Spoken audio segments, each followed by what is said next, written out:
こんにちは、大輔です。本日は視聴者さんよりいただいたご質問の回答動画になります。ご質問はこちらなんですね。私は領事館から仕事ビザの発給を待っている中国人です。中国で待機しています。2月すべての書類を領事館に提出し預けたままです。普段であれば1週間でビザが発給されてくるのですが、まだ受け取れていません。領事館に確認したところ、7月以降のことはわからないと、回答でした。日本政府が今検討している第1弾のビジネス往来国に中国がありませんが、いつから開始すると思われますか？この仕事は1年近くも待ってるので不安ですと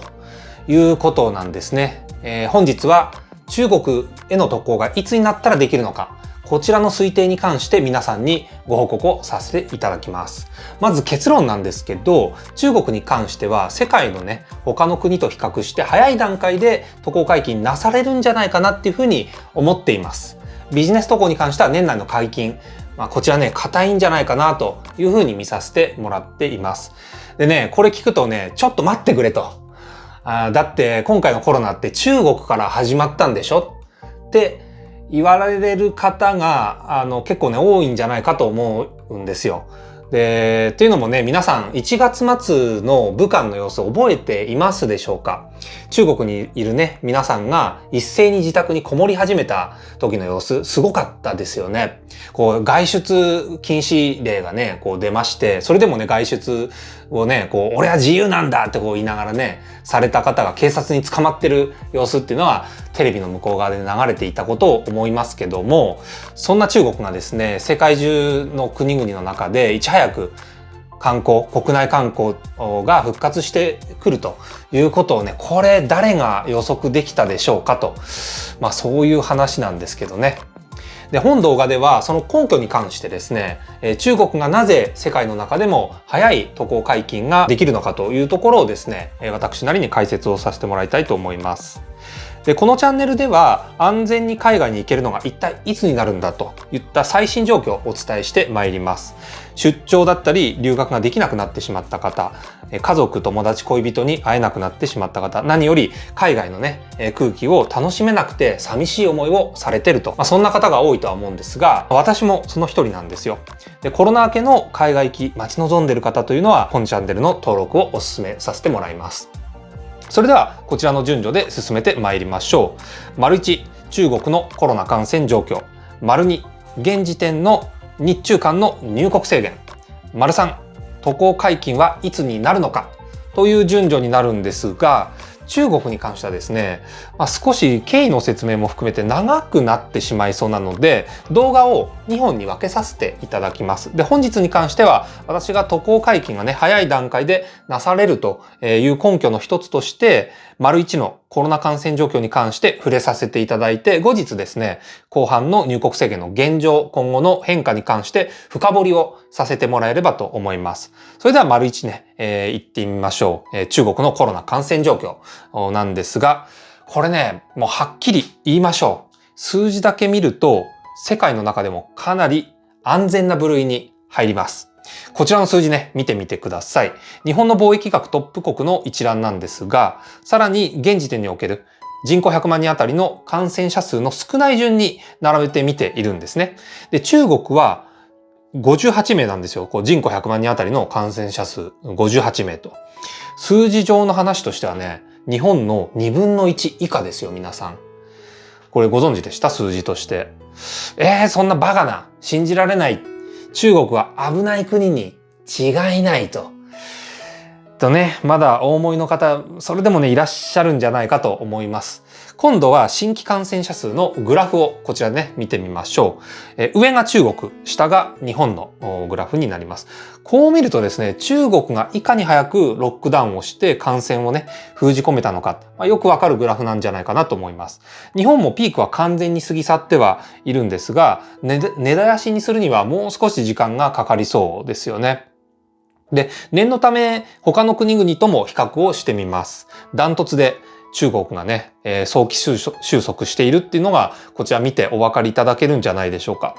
とはいえ中国に関してもいつ二次感染が起きるかわからない状況ではあるので気を抜くことはできません。しかしそれでも中国が安全だと言えるいくつかの理由があるんですけども、その根拠、皆さん何だと思われますでしょうか？私が中国が安全だと感じた根拠いくつかあるんですが、その一つをご報告をさせてもらいます。それは PCR 検査に対する考え方、捉え方の違いということなんですね。で、日本だと、ちょっとね、熱あるなと、風邪っぽいな、病院行こうってなって、行くんですけど、その場ではね、PCR 検査っていきなりは受けられないんですよね。で、どうなるかっていうと、高熱が下がらなくて、倦怠感がずっと続いてね、これコロナっぽいですね、となると、ようやく保健所紹介されて PCR 検査という流れになるわけなんですよね。で、これね、検査制度の問題もあるので、バンバン検査すりゃいいっていう話じゃないんですけど、少し前にね、ソフトバンクの孫さんが PCR 検査キットばらまくってツイートして、医療現場混乱するからね、そんなのやめれと、やめた方がいいよと、騒いだ方々もたくさんいらっしゃったのは、ちょっと私も覚えてはいるんですよね。で、結果、日本の検査数少ないんですけど、これがね、いいか悪いかっていう、そういう話ではないんですよね。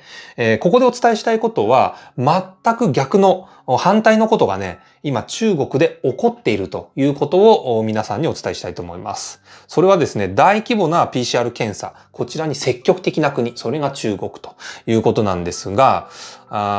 これね、何を言ってるかというと、いざとなればね、市民全員ですよ、の PCR 検査実施してしまう国なんですよ、中国は。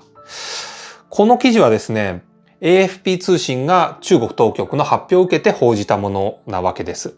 で、これはね、中国の武漢でわずか2週間余りのうちにですね、約1000万人に対する検査が実施されたという記事なんですね。1000万人っていうのはもうほぼもう武漢の全市民になるわけなんです。この結果、陽性反応を示した方っていうのはわずか数百人にとどまったということですから驚きなんですよね。この数百人っていう数字自体が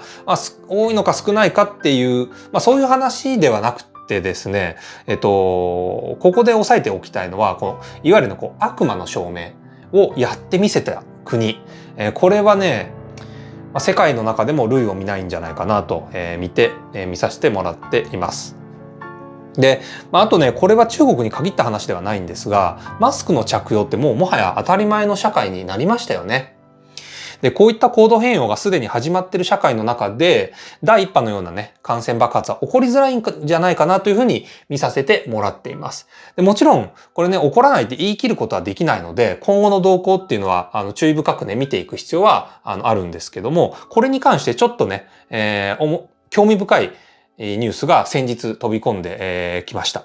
これはね、アメリカのテキサス A&M 大学の研究チームが発表したデータになるんですね。社会全体でマスク着用を義務化することによって流行抑止に効果的だったと。そういったリサーチ結果がデータ付きで発表されているわけなんですよ。皆さんに見ていただきたい図があります。こちらなんですね。フォーブスに掲載されてたグラフがわかりやすかったので、こちらにですね、こちらで皆さんに共有させてもらいたいと思います。上のグラフがマスク着用が義務化されたニューヨーク。下のグラフがそれ以外のアメリカ全土の州ということになるわけなんですね。で、このマスクがね、義務化された後に、ニューヨークに関しては全体の感染者数が減少傾向にあるってことが見てね、お分かりいただけるんじゃないかと思います。